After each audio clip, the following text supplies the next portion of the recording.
Naku po, finish na talaga. Pipi Sara, manumpa na? Naku po, Luis Troatrisa, iyak na? Naku po mga kababayan, no? Yan ang ating alamin ngayon.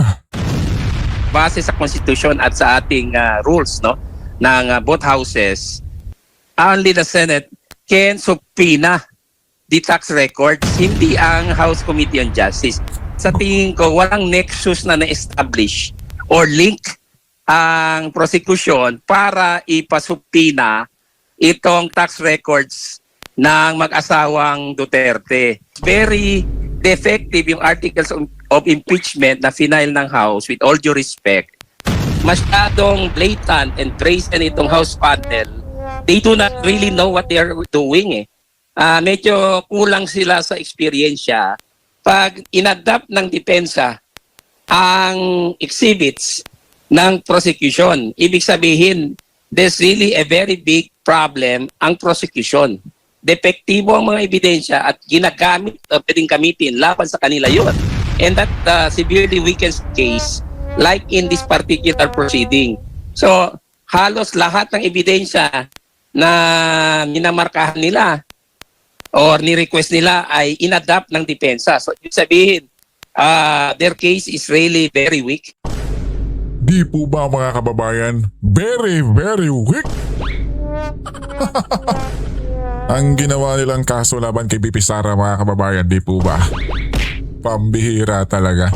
Kaya nga ang sigaw ng taong bayan ngayon ay nako po, Pipi Sara dapat nang manumpa mga kababayan. Dahil sa samot-saring mga nangyayari na sa ating bansa ngayon. Tila ba hindi mo na maintindihan kabayan, no? Kung ano na ba ang nangyari sa Pilipinas? Diba? Krimen dito. Pambihira. Idaan na lang natin to sa tawa mga kababayan. Di ba? Krimen dito, krimen doon. Ano pang klaseng iba yan mga kababayan? Wala na. Wala nang takot yung mga tao ngayon kabayan. Di ba? Kaya po mga kababayan, itong si Madam Risa ay nako po, ito daw yung lalaban kay Pipi Sara kabayan sa pagiging Pangulo ngayong 2028. Dahil raw di niya rin alam kung ano na ang nangyari sa bansang Pilipinas di umano. Kaya mga kababayan, siya raw po ang uupo bilang Pangulo sa 2028 kabayan. At eto ramdam natin mga kababayan or ramdam niya mismo yung suporta ng taong bayan. Eto, panoorin natin kabayan ha. Ipes or kulisap yung nakaintindi sa kanya mga kababayan. Pakaway-kaway pero, naku po, pakaway-kaway pero walang kumaway sa kanya mismo kabayan. Yan ba yung lalaban mga kababayan kay Pipi Sara sa pagiging Pangulo? Naku po, baka talunin lang siya ni Senator Alan kabayan. Eto, Senator Alan.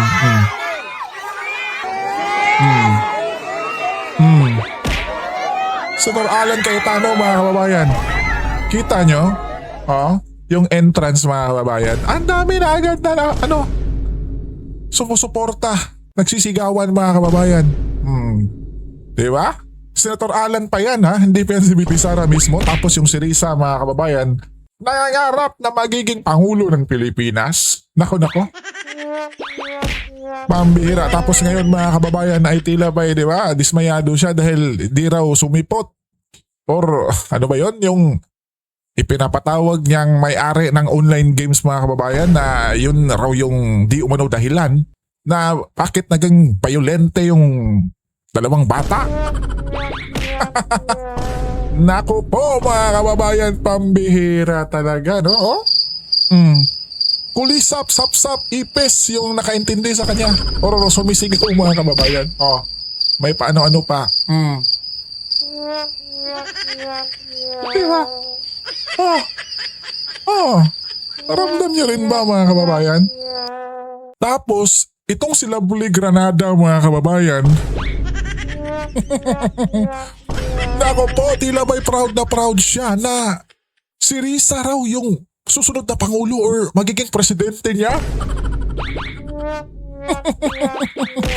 Eto, pakinggan natin kabayan ha.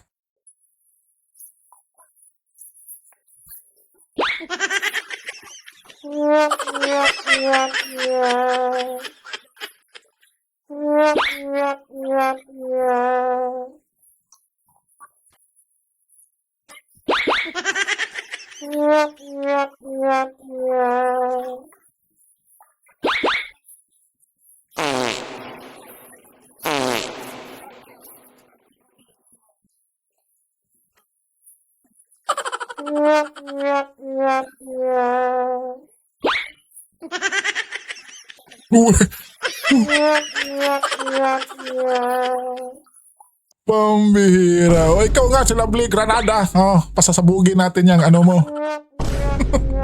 Yung panga. Or yung siwang. Pambihira mga kababayan, oh. Nako, nako. Diyos mio, marimar po mga kababayan. Talagang itong pakawala ni Risa mga kababayan, no? Nako, pambihira. Kaya pala nagpapabango tong ano ba ito mga kababayan? Yung panga? Di ba nagpapasikat dahil may plano pala. Oh, ito pala yung pakawala talaga ni Risa para pagdating ng panahon, ngayon mga kababayan, ang dami na niyang followers. Nako, eto na, tahasan na niyang sinasabi na si Risa di umano. Nako, ang susunod na Pangulo ng Pilipinas. Pambihira kabayan. At syempre, BP Inday mga kababayan, oh. Chill na chill. Ito yung kinakainisan nila mga kababayan eh. Nila Risa, nila Luistro, oh. Samantalang sila kabayan kasi aligaga sa impeachment ni BP Inday. Eto, kinantahan lang sila kabayan.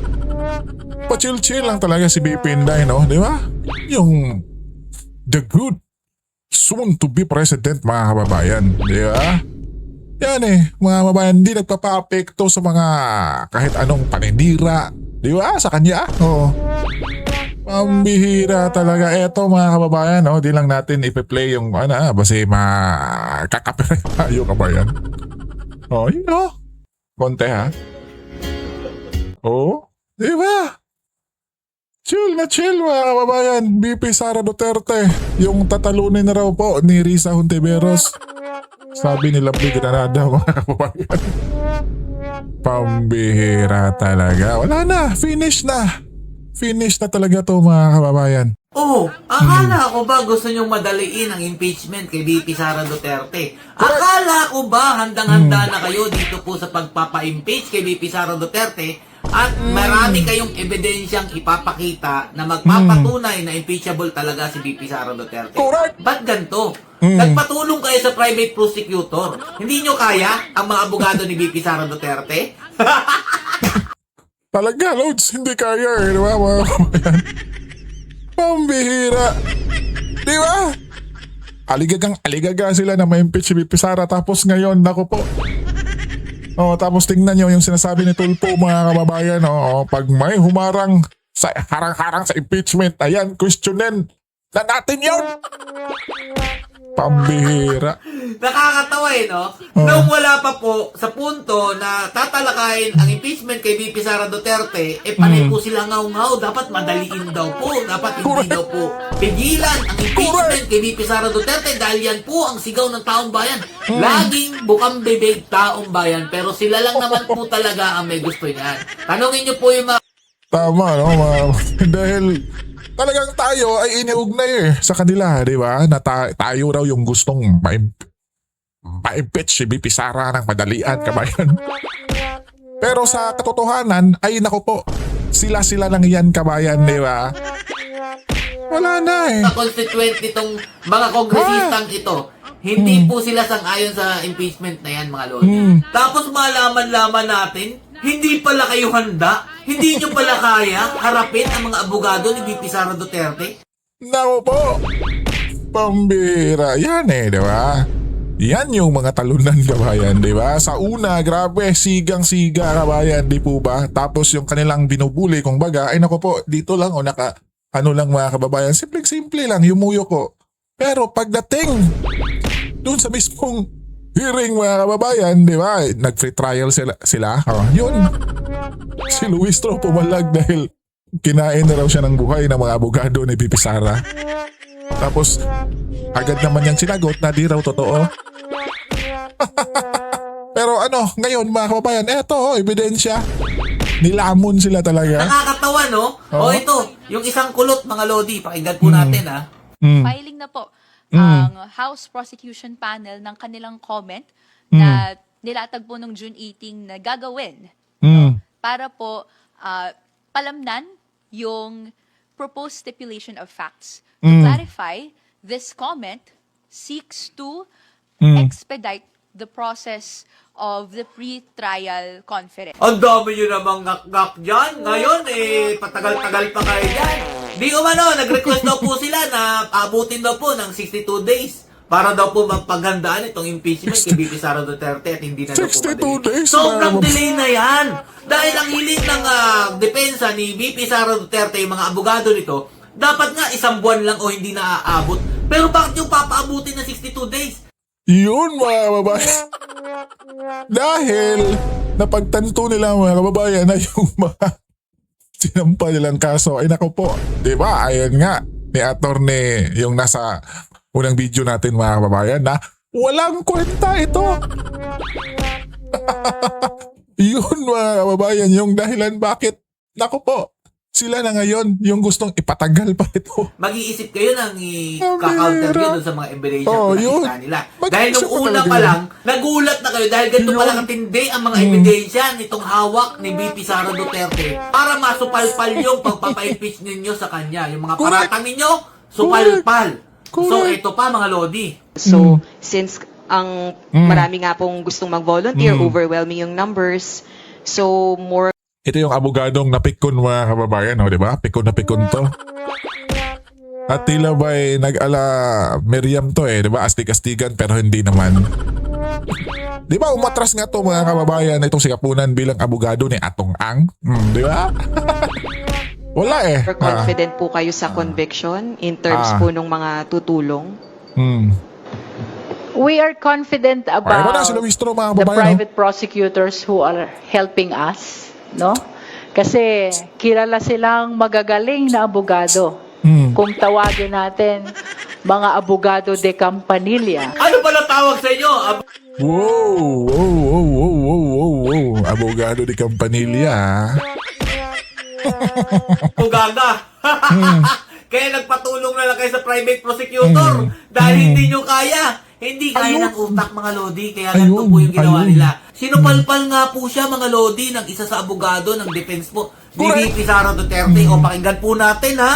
Hindi lang naintindihan masyado ni Representative Luis ito kasi hindi naman sila nagpa-participate buong araw. Ang galing, So they ito, just appear in the morning and then they leave and then they leave the rest of the task to the private prosecutors who are handling the case. So siguro we are in the best position to deny that claim, and we are saying now that we are not undermanned and we are complying with all the directives by the impeachment court. Booking si Luistro mga Lodi. Hindi naman pala siya whole day dyan. Tapos kung umasta, akala niya talaga alam niya yung mga nangyayari. Ito po, sinabi po ng isa sa abogado ni BP Sara Duterte na umaga lang daw po siya pumupunta doon. Magpapasikat lang na kunyari nandun siya para sabihin na talaga tinatrabaho nila. Oh, syempre, Lods, para, di ba, sa media, mga kababayan, na isipin na naandun siya. Pero sa totoo, nako po. Booking si Luistro. Pero totoo yan mga Lodi, yung private prosecutor po ang gumagawa po ng trabaho para po kala Nako. Luistro. Dahil Nako. hindi po nila talaga kaya na sila po ang humarap dito sa abogado ni VP Sara Duterte. Yan ang Nako. katotohanan dyan, huwag nyo nang itago pa. Inamin naman din ni Nako. Luistro ha. Mapurol po yung utak nila dahil hindi naman daw po sila nag-aaral ng ganyan. Kaya po, nag-hire na lang po sila maging private prosecutor. Sila na po ang pinatrabaho. O diba, ganito po kalulupit. Tapos sasabihin nyo, sigaw ng taong bayan. Hindi nyo naman pala kaya. Ayun. Pinilit nyo lang talaga yung impeachment na yan. Kahit hindi naman talaga ka-impeach si VP Sara Duterte, mas ka-impeach pa nga yan BBM ninyo kaysa dito sa tinatawag nyong magnanakaw, tinatawag nyong mga kurakot ng mga Duterte. O, ano ngayon? Sino ngayon ang nagpapatagal ng impeachment? Dahil ready na sila VP Sara Duterte humarap sa inyo. Ito nga yung tinatawag na bloodbath eh. Bakit hindi nyo naman mapaghandaan? Asan na yung mga matitibay na ebidensya na pinagyayabang nyo nung hindi pa ito nagsisimula? Wala. Nga. Tapos sasabihin nyo pa bakit daw hindi nilabas agad yung mga ebidensyang ganyan nung nagsisimula pa lang. Ano kayo, siniswerte? Eh di nahahanapan nyo ng depensa itong mga ebidensyang inihaharap sa inyo ngayon. O, eh di nga kayo. O, hanggang dito lang po muna. Pambihira. Nga mga kababayan, di po ba? Pambihira. Tapos itong si Luis Tros, La Dilima, yung mga kampon niya mga kababayan, pag humarap sa media, ay naku po, tila ba'y nako, ang gagaling mga kababayan, di ba? Pero, nako, yung katotohanan pala, talagang kinain sila ng buhay mga kababayan, no? Sa mga, nako po, magagaling na abogado ni BP Inday Sara Duterte. Pambihira talaga. Wala na. Finish na to, mga kababayan talaga. No? Nako! At eto pa po mga kababayan, pakinggan natin si Idol Ruben Sweet Showbiz mga kababayan. No? Ukol din sa kanyang reaction kay BP Sara na tila ba'y pakanta-kanta lang mga kababayan. Sobrang feel lang, oh. Di ba? Tamang video lamang ang ginagawa ni VP Sara. Abay, grabe kung makapag-react ang mga pink at loyalista. Uy. Diyos ko po, nag-video lang si VP Sara, ha? Grabe si BP Sara mga kababayan, no? In fairness, no? Kahit yung buhok niya, boyish yung datingan, pero ang ganda pa rin mga kababayan. Yun, no? Kita nyo naman, di ba? Tila ba'y mai-inlove ka talaga, ha? Eh, paano na lang kung si mga kababayan, yung ating First Lady at si Riza Hontiveros yung magpapagupit ng ganyan. Nako mga kababayan, comment nyo nga kung ano sa tingin nyo yung pagmumukhang may lalabas kung naggugupit sila ng ganito mga kababayan. Diba? Kung ano-ano na ang inyong sinasabi. Sigurado, inis na itong sina Jinky Luistro. Correct. Ridon, kayo stress na stress sa impeachment na ito. Si VP Sara, chill lang. Relax Chill lang. lang talaga. Samantalang yung mga pink at loyalista, kung ano-anong sinasabi kay VP Sara. Samantalang ang Malacanang nga, nagpa-party-party. Hindi ba? Sina Mr. President, sina Liza? Oh, hindi nga natin alam. Baka pera pa ng taong bayan ang ginagamit dito sa pa-party-party nila sa Malacanang. Tapos si VP Sara, video okay lang. Halata namang videoke with friends yan mga kababayan, di ba? Halatang halata, oh. Tapos, di ba? Juice lang, di ba? Wine lang, di ba? Ang bihira talaga itong mga finklawans mga kababayan, no? Or yung mga loyalistang dilaw. Nanggalaitin na kayo sa galit. Oh. Pero heto lang, ang defense team ni Chief Justice Corona nagsalita na. Ayon nga kay Attorney Tranquil Salvador III, kung ang threshold ay para lamang sa majority, abay baka daw madalas tayong magkaroon ng impeachment trial. Nako. Kaya nga may nilagay na 2/3 na boto para sa conviction. Ito po ang ating susundin na standard na naaayon po sa ating konstitusyon at base na rin po sa mga framers ng ating 1987 Constitution. At yun po ay legal. Kasi kung di natin susundin ng 2/3, ay sigurado, itong impeachment ni VP Sara, masusundan pa ito na masusundan ng iba pang gusto nilang i-impeach. Kasi mabilis na lang. Tama mga kababayan, no? Kung baga maaabuso, di ba? Yung pagpapa-impeach mga kababayan, di ba? Kasi di ba, sa bandang huli, or soon mga kababayan, sa susunod na henerasyon, nako po, pag may kalaban ka sa politika at ikaw yung nakaupo bilang Pangulo mga kababayan, ay nako, magpapaulan ka ng impeachment dyan sa mga kalaban mo, kung baga mga kababayan, di ba? Pambihira. Makuha ang threshold kung babaguhin at hindi susundin ang 2/3. Heto ang pahayag ni Attorney Tranquil Salvador III. Panoorin natin. And I also have to ask you, Attorney, about the conviction threshold. I always ask this for my guests, just to gather different legal opinions. Do you think the conviction threshold of 16 can be lowered? Because there are two Ayan na. senators currently who are unable to come to the Senate. Kung pwede ito bumaba. Veronica, I've answered that several times, and I will answer it again this way. The Constitution clearly provides that it is the concurrence of 2/3 of what? Okay. Let's 2/3. not talk about 16 was not mentioned. How many senators do you have at this point in time? You have 24. So if you 24. follow the provisions of the Constitution, it says the concurrence. It's an affirmative vote. So we have to look at it in terms of all you need is 16 to convict. Now, Yun. let's look the flip side. Yun mga kababayan, di ba? Dapat talaga 16. Tapos sasabihin na naman ni Luistro na naku po. Kasi si Jinggoy, na ano na mga kababayan, di ba? At si Bato, tumakas na raw po. Naku po, dapat din na raw 16. Pagpihira talaga. Absent yung dalawa. Oh, Hindi no, naman yung sila mga kababayan. pupunta. It's not, Oh, it's not talking about a vacant seat. You know, the provision of the Constitution was framed in such a way to protect institutional stability and constitutional balance. di ba mga kababayan? Klarong-klaro, constitutional balance dapat. Pambihira kasi mga kababayan di ba? Bendalo ng bendalo yung mga pinaggagawa nila ngayon. Di ba? Pambihira. Okay. Because the framers understood. They understood that this is not only a legal constitutional but likewise a political process. Ayun, political If the process. threshold was just Correct. majority, abay, baka madalas tayo magkaroon ng impeachment. That Exactly. is the reason why they placed it at 2/3. Exactly. To have a super majority. Why? Because there is, especially for an elected officer, there is a mandate of the people. And then if you feel that he or she has violated or committed impeachable offenses, then you vote for him. I think that's the essence of due process. Ayun. The essence of due process is not wanting, we have to get rid of the person, we have to do it now. I would want to be very clear. I'm all for accountability. I think a great Diba? number of us would want to see accountability. But again, in all of this, what's happening is are processes that will strengthen our institution, Yes. our democracy. If we just look at an individual at this point in time, I assure you, and I've said this, even after we're long dead, there will be numerous impeachment in Totoo this. yan. And if we fiddle with it, if we make it malleable, if we make it flexible, then can you imagine what legacy these legislators will leave to the Republic? Di po ba mga kababayan, no? Mismong mga kababayan Corona Defense Team yun mga kababayan noon. Pambihira. Sila na po yung nagsasabi. Ano ngayon? Wala na talaga mga kababayan. Finish na talaga ito. Basta hindi lang talaga nila i-bend the law.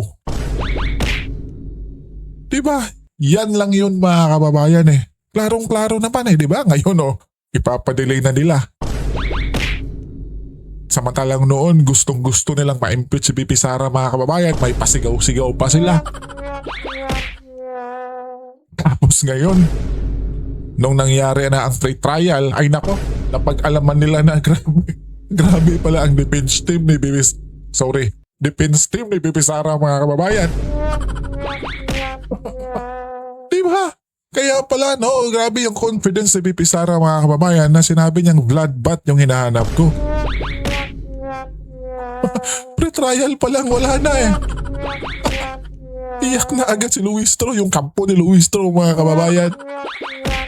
Pambira. Kaya mga kababayan, payag ka ba na kung magkaka-eleksyon ngayon ay naku po si BP Sara na ang ating Pangulo? Di ba? Na dapat na siyang manumpa agad-agad para mabago na tong Pilipinas. Komento niya lang sa baba at pag-usapan natin yan, kabayan.